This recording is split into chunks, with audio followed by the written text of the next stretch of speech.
Magpakatatag ka.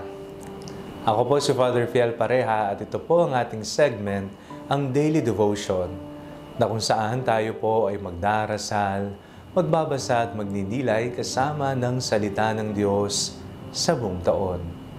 Manalangin tayo. Sa ngalan ng Ama, ng Anak at ng Espiritu Santo. Amen.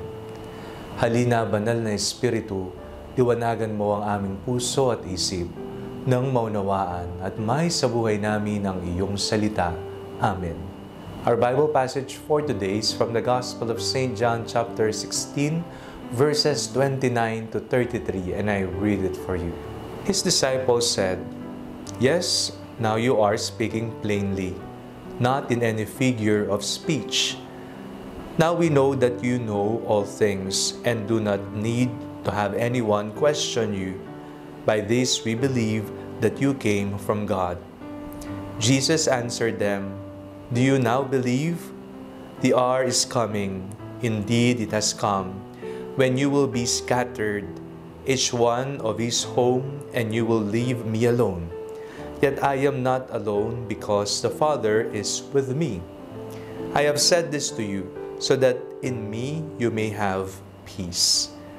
In the world you face persecution, but take courage, I have conquered the world." Ang ating Panginoong Jesucristo ay naghabilin, magpakatatag ka.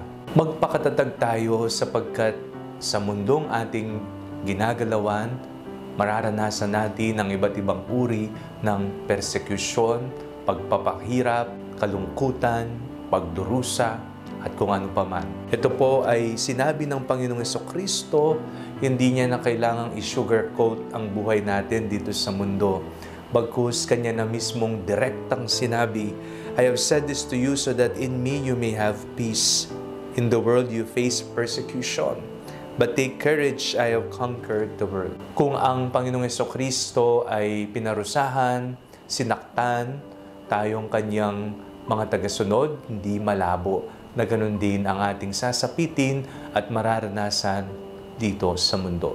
Ngunit sinabi na niya ang mga bagay na ito nang sa ganun, mabigyan tayo ng assurance, ng kapayapaan na manggagaling sa Kanya, na sa gitna man ng ating paghihirap, sa gitna na nawawala na tayo ng pag-asa, nangihina tayo, lakasan natin ang loob natin, magpakatatag tayo, sapagkat ang ating Panginoong Jesucristo ay nanalo na sa mga bagay na ito. Ano ba yung mga nagpapahina sa atin? Ano ba yung mga bagay na nagbibigay sa atin ng takot? Ano ang mga bagay o maging sitwasyon o tao na numanakaw sa ating kapayapaan sa kalooban? Atin itong iluhog sa Panginoon at hingin natin ang kapayapaan na magmumula lamang sa Kanya.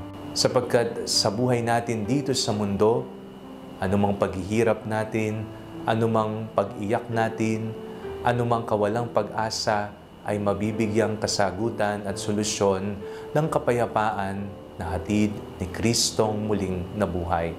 Kaya kumapit po tayo sa Kanya. Huwag tayong mawawala ng pag-asa. Huwag tayong susuko, sapagkat si Kristo ay nanalo na sa mga bagay na ito. Manalangin tayo.